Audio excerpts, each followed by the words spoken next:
Compartilhar a palavra do Senhor. O texto da mensagem, da meditação dessa noite está em Mateus capítulo 7 e o verso 15. Tá? Mateus 7, 15.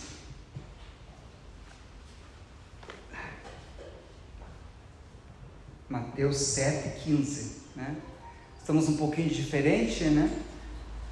Da última vez que os irmãos vieram, né, com pandemia, com máscara, está muito diferente do último culto, mas é o mesmo Deus e é a mesma igreja. Amém. Que está aqui louvando e cultuando o Senhor, e a mesma palavra também.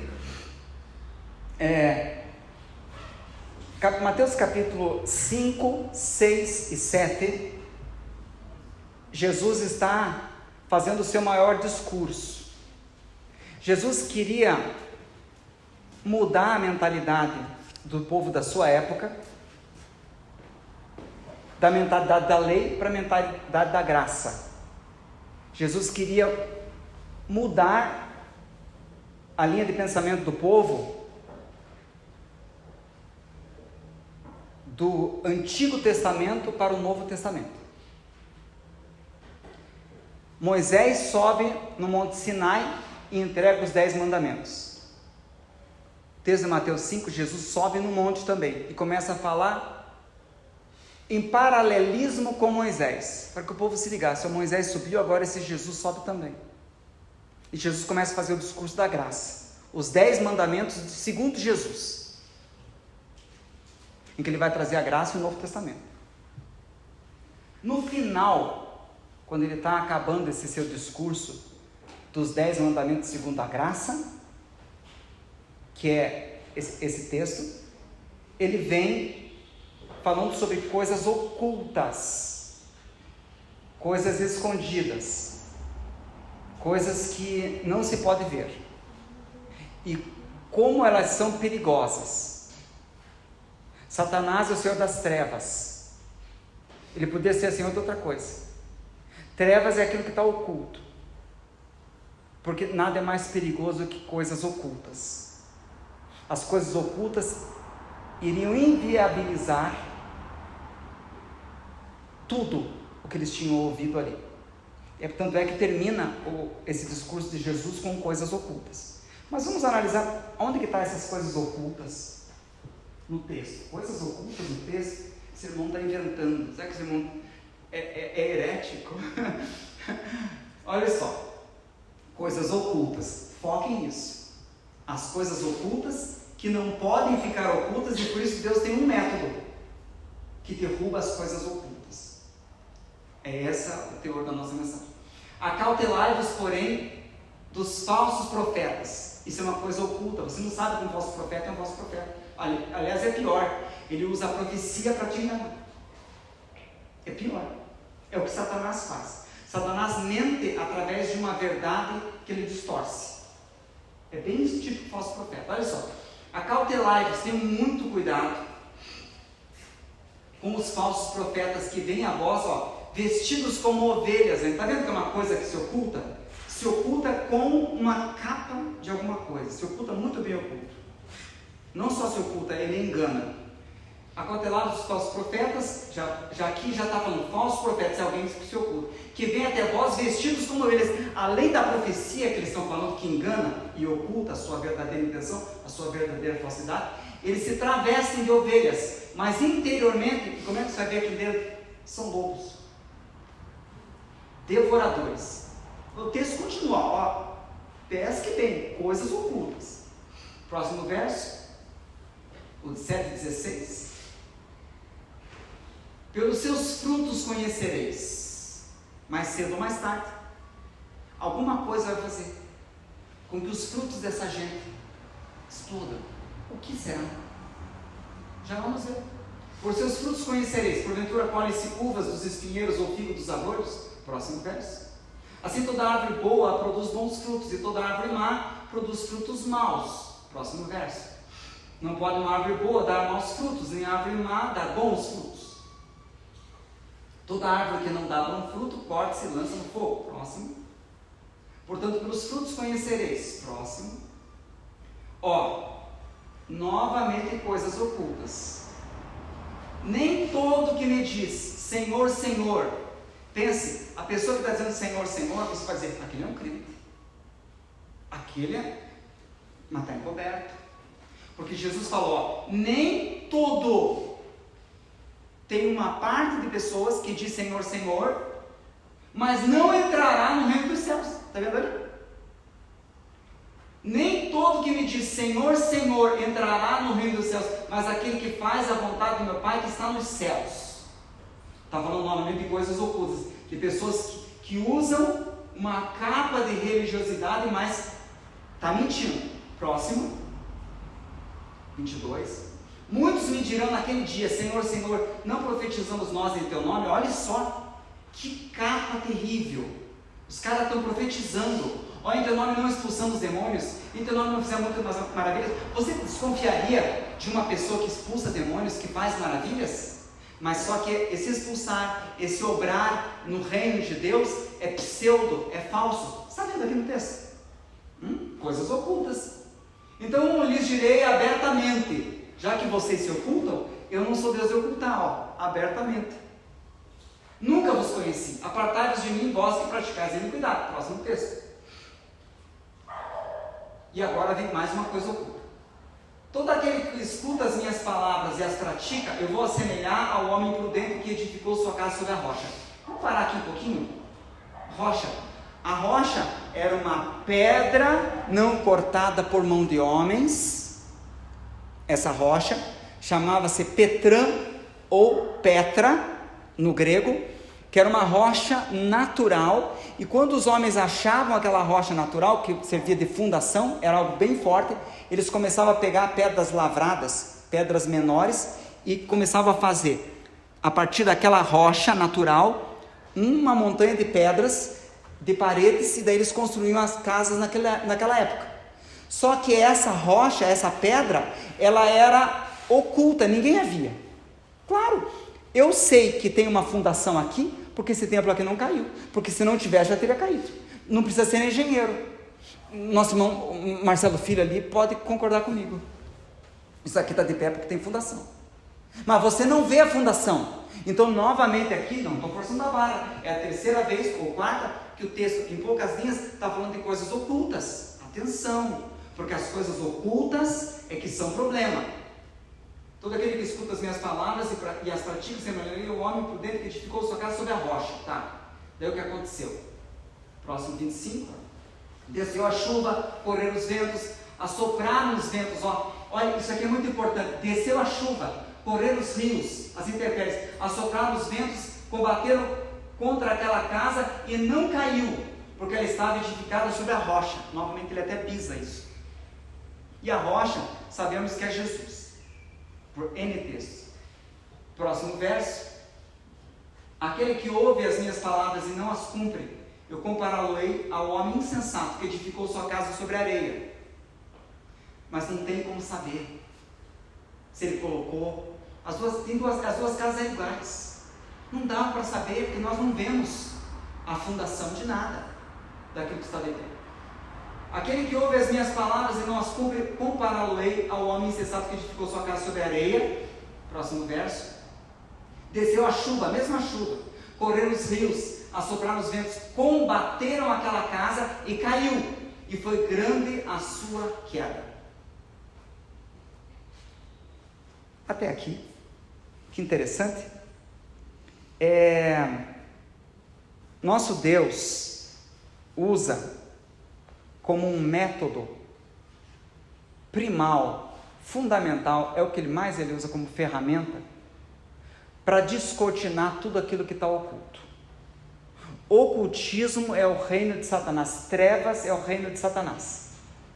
E exatamente nisso que Satanás é tão conhecido como trevas, por que ele oculta, por que ele preferiu ser chamado o Senhor das Trevas? Ele poderia ser chamado o Senhor de qualquer outra coisa, do poder. Por que das trevas? Porque ele sabe que o que está nas trevas e fica acumulando gera depois, num certo momento, um desastre terrível. um gás da tua casa que está acumulando lá, está vazando. Você chega em casa, liga a luz, você vai para os ares, vai para o céu, com o corpo e tudo. Meu pai, ele começou a sentir uma dor na virilha, dorzinha, coisinha de nada. Foi fazer PSA, prostático, deu alto. Mas daí fizeram um exame, e o exame não era muito profundo, daí não apareceu nada. E o médico falou, teria que fazer particular uma biópsia. Daí eu paguei, porque eu achei, pode ser câncer.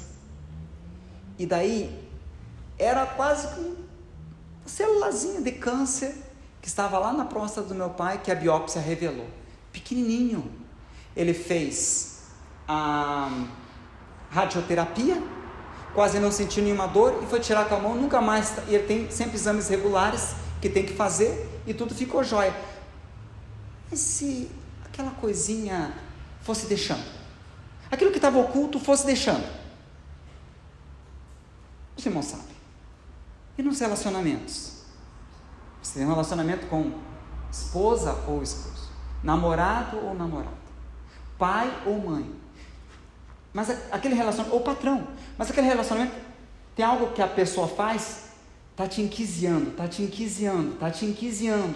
aquilo uma hora vai estourar, e pode explodir em violência, num relacionamento que se rompe para o resto da vida. E é por isso que Satanás ama o ocultismo, porque o mal vai ali criando suas raízes, e quando estoura, é um desastre completo. No livro do Philip Yancey, não é um dos melhores livros do Philip Yancey, Deus Sabe Por Que Sofremos. O livro praticamente inteiro, ele fala sobre a necessidade da dor como um aviso, é uma tormenta de Deus para avisar que tem alguma coisa dentro do corpo.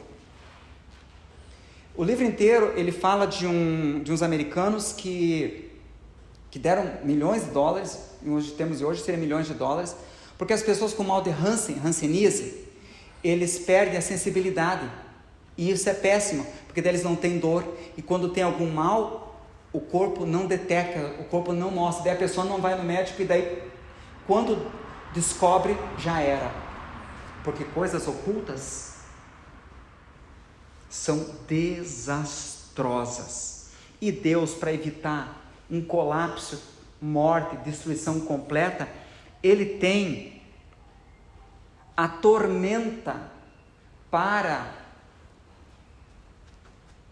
mostrar a nós essas coisas erradas. Nesse texto ali, o que fez a casa que não tinha alicerces saber-se que não tinha alicerces foi vento, foi tempestade, foi chuva que combateram contra a sua casa. E casa é ser humano. Meu irmão, você tem que internalizar o seguinte: tudo que está te combatendo é para mostrar se tem rocha debaixo dos teus pés, se Jesus está lá, e para mostrar o que está errado nos relacionamentos, na tua vida espiritual, na tua vida com Deus, na tua própria alma. Então, no texto, as duas casas eram iguais. O que foi evidenciar que aquela não tinha rocha foi a tempestade. Então, quer dizer que toda tempestade que eu passo na minha vida, na área financeira, na área de relacionamento, na área de família, ela na verdade é um bem de Deus, a fim de poder revelar o que está oculto a meus olhos. Exatamente.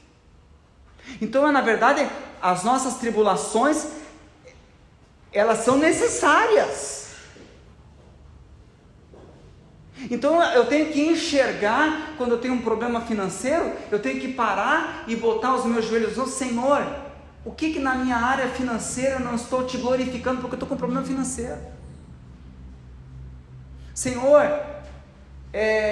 o que na minha área X eu estou com dificuldade e está vendo essa tormenta? O Senhor quer me mostrar alguma coisa. Quantas vezes o meu patrão, olha que ficha difícil essa eu tive que sofrer anos. Eu falo, Senhor, tira o espinho na carne. Paulo apóstolo, interessante, né? O espinho da tormenta na carne revelou o quanto ele estava com orgulho dentro do coração. Mas eu tinha um patrão no meu trabalho, era um escrivão, me perseguia, não era nem o espinho na carne, era a faca na cabeça.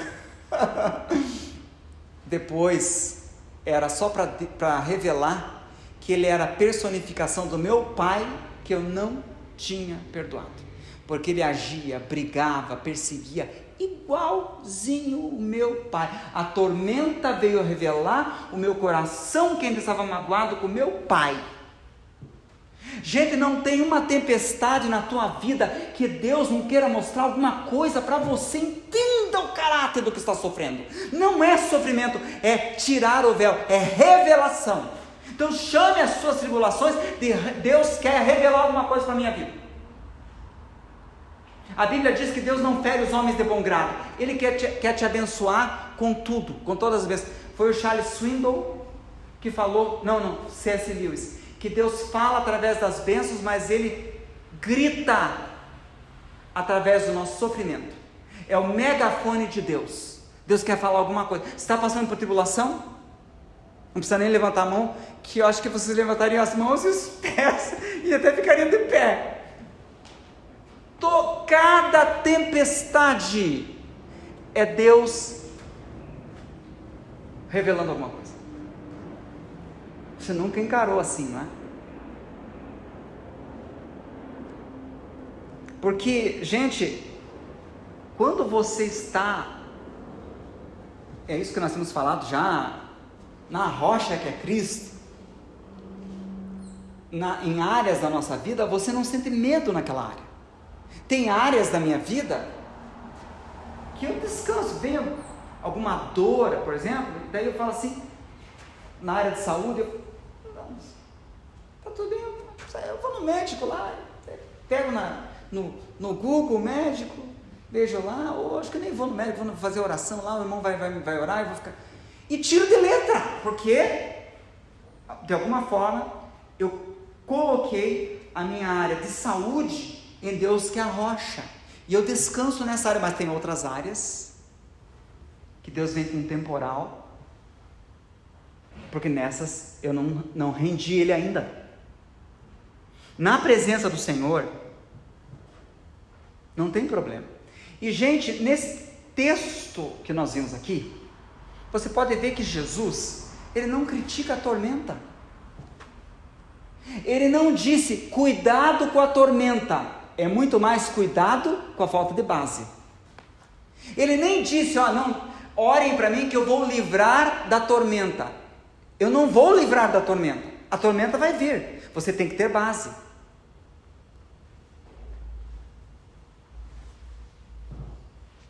A tormenta, gente, e até é um bom título para essa mensagem, a bênção chamada tormenta.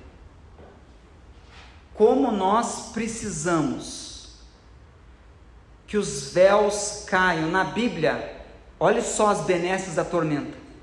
Foi a tormenta que fez os discípulos mostrarem, literalmente a tormenta, a falta de fé em Jesus. Senhor, não se te dá que pereçamos. Quando é que eles falaram isso? O Senhor não se importa com a gente? Quando eles estavam desesperados. Sabe, gente, as tormentas vêm até que fiquemos desesperados. Você está querendo parar a tormenta? Senhor, para a tormenta. Senhor, para os ventos que me são contrários. Para o vento euroaquilão da vida. Não funciona assim. Porque o que Deus está querendo com a tormenta é que a gente abra esse bocão. Senhor, o Senhor não se importa comigo, Senhor. O Paul Yong Cho, pastor da maior igreja do mundo,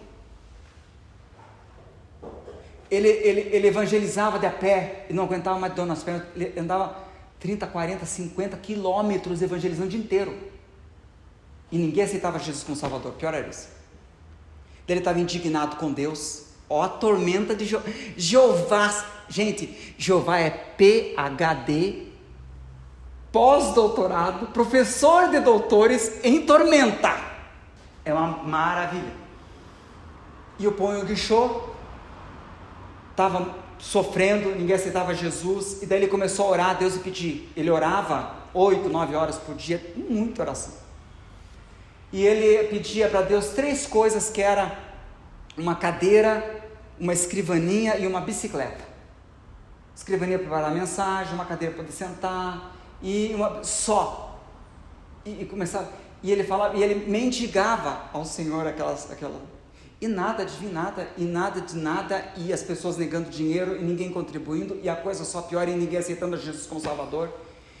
E ele estava resistindo de forma religiosa. Eu não posso brigar contra Deus, eu não posso abrir a bocão contra Deus, eu não posso. Mas daí Deus foi apertando, aquela tormenta não parava. Uma hora ele chegou, Deus, na oração dele: se o Senhor não me der essa cadeira, essa bicicleta, até errado tá falando, brincadeira, e a escrivania que eu te pedi, não precisa mais me dar, porque eu vou morrer. E ali Deus começou a falar com ele. Falta a você a oração. O Espírito de Deus revela, que é quando a capa da religiosidade que não vemos sai, e a gente consegue orar mesmo, a gente consegue falar mesmo do coração. Você não está, há um bloqueio em teu ser que impede aquela oração. Como disse o salmista, uma coisa pedi ao Senhor. Como uma coisa? Eu tenho 1 bilhão de coisas para pedir ao Senhor. O cara vem com uma coisa, mas é aquelas entranhas, é aquela oração que muda tudo, e que o sofrimento te tira a capa da religiosidade, a fim de que você possa ver, para que essa oração profunda que Deus espera de você no teu quarto secreto finalmente irrompa. O Senhor diz: você tem sido crente religioso, um crente nominal, um crente de ir aos cultos, mas não um crente de plugar com a minha alma. Então a tempestade vem para que essa oração saia, para que você finalmente diga: Senhor, eu não perdoei o meu pai, Senhor, eu não perdoo a ti, Senhor, porque o Senhor fez. Teve um irmão no atendimento nosso, que com 12 anos, o pai dele partiu com o Senhor. Quase que 100% de crianças e adolescentes que perdem pai cedo têm ódio de Deus. Não é brincadeira. E esse Senhor, quando ele falou isso, tá, eu quero agora que você ore a Deus Pai, e você diga para ele como é que você se sentiu quando teu pai partiu. Ele aconteceu com 12 anos, tinha acontecido há mais de 30 anos antes. Ele orou: Senhor Jesus, eu sei que tu estavas comigo naquele momento difícil, obrigado pela tua consolação. Oração polida, religiosa. Céu, acho que Deus assim, aliás, Deus falou isso em Isaías: eu estou cansado das orações que vocês fazem, eu tenho vontade de vomitar. É muito teatro, é muito Rede Globo. E aquele irmão, eu falei: olha, você fez uma bela oração para Jesus, agora faça para Deus Pai. Fala Pai, fala Abba Pai. A boca dele se mexia, não saía oração nenhuma, as lágrimas corriam quentes, e ele só conseguia rasgando, dizendo: Senhor, eu te perdoo porque o Senhor levou meu pai.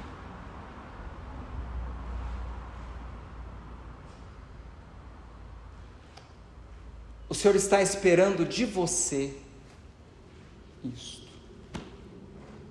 Às vezes nós queremos orar 4, 5, 6 horas para a gente ser cheio do repeté, do sapatinho de fogo, e daí orar pelos enfermos, eles serem curados.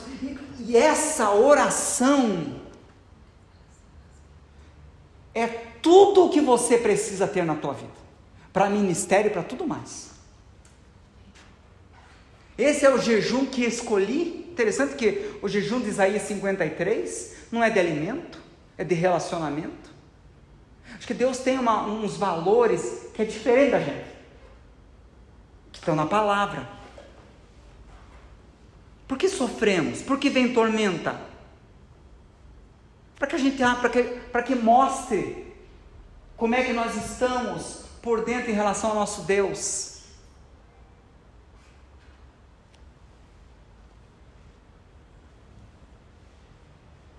Em Cades Barneia, 12 príncipes estavam lá. Eles eram israelitas, eles eram cabeças principais das 12 tribos de Israel. Israel tinha acabado de sair do Egito como um forte do Senhor, eles tinham visto as maravilhas de Deus, e eram 12 príncipes de cada uma. E eles foram até Cades Barneia, uma região que à esquerda deles era o Egito, era aliás a região da Filístia e a Canaã, uma viagem que ia demorar 40 dias, 50, talvez 2 meses, bem mais perto. E tinha à direita um outro caminho, só que esse caminho ia demorar 40 anos. Eles chegaram lá e eles foram espiar a terra, antes de entrar na terra. E quando voltaram lá, voltaram com o relatório. E havia uma grande tormenta. 10 deles falaram assim: lá tem os filhos da Anak, os anaquins, os gigantes. Lá tem grandes exércitos.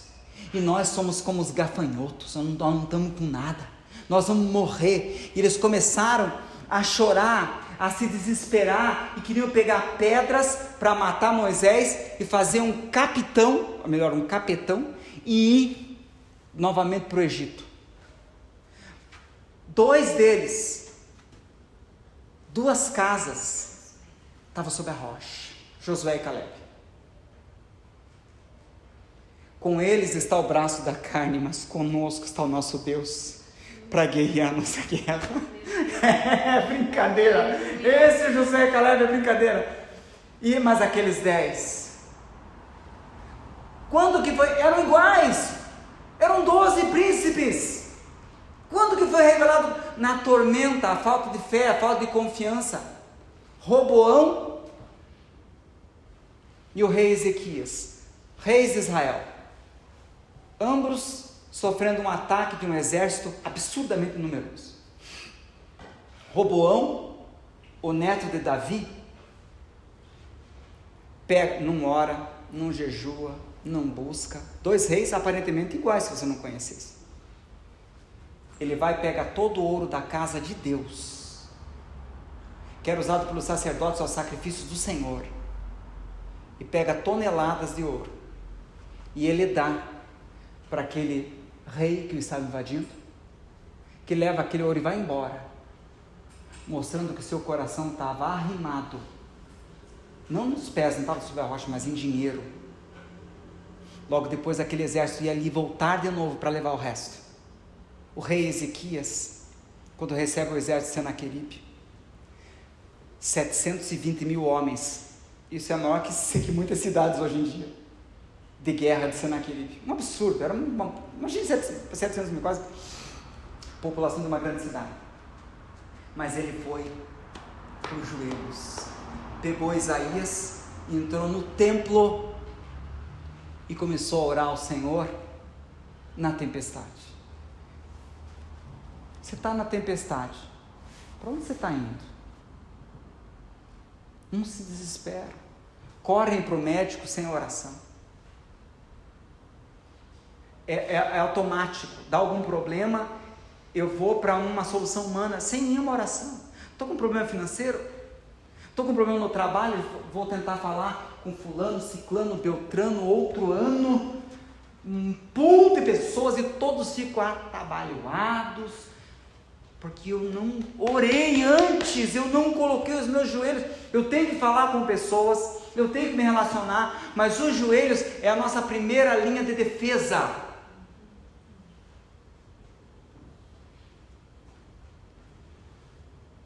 Por que você sofre? Porque não dá para saber o que está dentro do teu coração.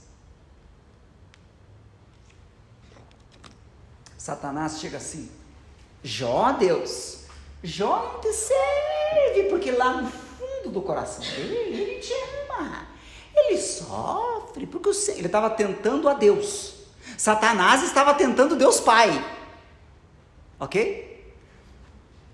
Ele vai dizer, mas toca, Senhor, toca tu, Senhor, nas coisas dele, na prosperidade, na família, nos filhos. O Senhor vai ver se não vai blasfemar de ti na face.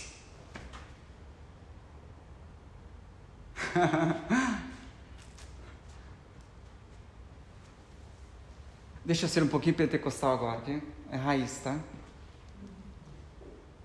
Eu quero que esteja escrito com pena de ferro em chumbo, para que nunca seja apagado, que o meu Redentor vive, e em breve ele se levantará.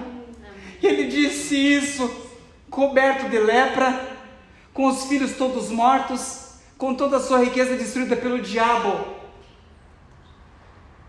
mostrando onde estava o seu coração. A sua mulher disse: amaldiçoa esse Deus e morre, mostrando na tempestade o coração dela. Ela nunca disse isso, nunca tem um texto antes que ela falou isso à esposa de Jó. Amaldiçoa esse Deus e morre. Ou seja, eu estou com Deus enquanto Ele me dá as coisas, eu não estou com Deus na tormenta. Não amo a Deus, eu uso Deus. Falas como uma louca mulher. Deus deu e Deus tirou, falou Jó. Bendito seja o nome de Deus. Quando que ele falou? Na tormenta. Mas calma, na tormenta, não só ao mundo espiritual o nosso coração é descortinado, e quem somos é descortinado, e o que as pessoas são é descortinado também diante de nós. Você tem um amigo, veio uma tormenta, você conhece ele. Um colega de trabalho, todo amiguinho, veio uma tormenta, você vai conhecer ele. Jó também não se conhecia, porque depois da tormenta de 7 anos de sofrimento, capítulo 42 de Jó, ele fala: eu me abomino. Falava de coisas que não sabia, de coisas maravilhosas demais para mim. Ele começa a olhar para dentro dele, se descortina, não só as outras pessoas, principalmente na tempestade, se descortina o nosso caráter. E ainda ele fala: mas eu não sabia de uma coisa, que antes eu te conhecia só de... eu era um religioso, eu te conhecia de ouvir falar, de conhecer pelos outros, mas agora os meus olhos te veem.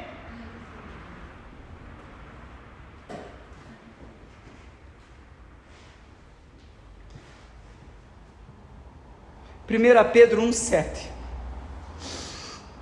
Ah, Senhor, não passei isso para o pessoal da mídia? Por que você sofre? Para que a prova da vossa fé, muito mais preciosa do que o ouro que perece, ainda que é provado pelo fogo, e fogo é um tipo de tempestade, redundará em glória na revelação de Jesus Cristo. Vou ler por aqui: para que a prova da vossa fé, é essa tempestade. O que é a tempestade? O que é a tormenta? Na área financeira, espiritual, qualquer área da vida que você está passando, é a prova da vossa fé, para ver se tem fé lá. Mais precioso que o ouro que perece, é provado pelo fogo, se acha em louvor na vinda de Jesus. Porque nós estamos Pior que a tormenta é essas coisas ocultas quando não tem fé em mim. E as piores armas de Satanás é tudo que está oculto. Aliás, as piores armas que existem, as mais destrutivas, são as ocultas. Foi feito um estudo, pior arma que existe de todas as armas que os homens fizeram, sabe o que era? O submarino. Ele pode ficar quilômetros embaixo e lá do oculto lançar mísseis nucleares. A pior arma que existe. As Torres Gêmeas atacou o maior exército do mundo, os Estados Unidos, e eles não sabiam o que fazer, sabe por quê? Estava oculto. Essas coisas ocultas. Que Deus nos livre. Gente, recentemente, e até está sob júdice, lá no Rio de Janeiro, uma determinada irmã, que estava nos púlpitos e liderava uma igreja, e estava nos maiores conclaves e congressos pentecostais do Brasil, cantando, pregando, e foi descoberto pelos depoimentos que ela era uma pessoa adepta da magia negra, enganando todo mundo, coisa oculta. Mas veio a tempestade, está para ser presa. Gente, nós temos que internalizar que a tormenta é para revelação, toda ela, toda a dor que você está passando, tudo que você está vivenciando, tudo. A tentação, que é uma tormenta, evidencia a fraqueza. Se você é tentado numa área, é porque é a área da tua fraqueza. Satanás nunca tenta, a pessoa, por exemplo, jamais rouba, é muito honesto. Satanás nunca vai te tentar nessa área. Mas ele vai tentar você aonde? Na fraqueza. Então a tempestade da tentação é para evidenciar a fraqueza. A tempestade da provação do ouro vai evidenciar a pureza do ouro. A ventania é uma tempestade para uma árvore, vai mostrar se as suas raízes são profundas. O terremoto é uma tempestade para as edificações, que vai mostrar as suas fundações. O martírio de uma pessoa vai mostrar o quanto uma pessoa estava de fato enraizada em suas convicções. O irmão do filho pródigo e o filho pródigo pareciam duas pessoas, e aquela família parecia uma bênção, até que teve um primeiro temporal, e um filho veio se revelar, e saiu de casa rebelde, e ele pensava que lá era maravilhoso, porque ele tinha dinheiro, mas veio a tempestade da fome e da falta de dinheiro, e os amigos sumiram, e toda aquela glória que o filho pródigo que saiu tinha, acabou, e ali foi descortinado que ele não tinha amigo nenhum. Olha a tempestade. Mas o irmão do filho pródigo, você vai dizer, não, o irmão do filho pródigo, ele ficou com o pai.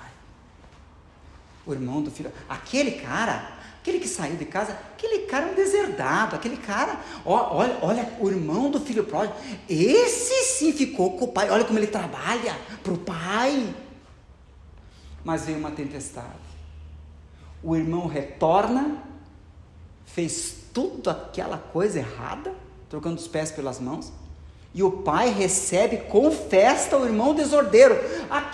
Aquele irmão ficou doido, como é que pode meu pai fazer um negócio desse? O cara gasta com as meretrizes, leva a herança, deixa a gente aqui na mão, deixa a gente com mais trabalho, trabalhando aqui.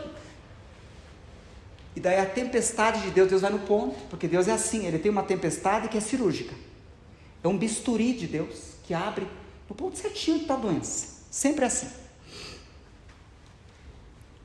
Daí o que ele nunca falou, o irmão do filho pródigo falou, pai, eu trabalho para ti igual um escravo, e o Senhor nunca me deu sequer um cabritinho, magrinho, para eu comemorar com os meus amigos. E foi descortinado que ele nunca via o seu pai como pai, porque filho, tudo que eu tenho é teu, era só ele pegar e simplesmente fazer o banquete.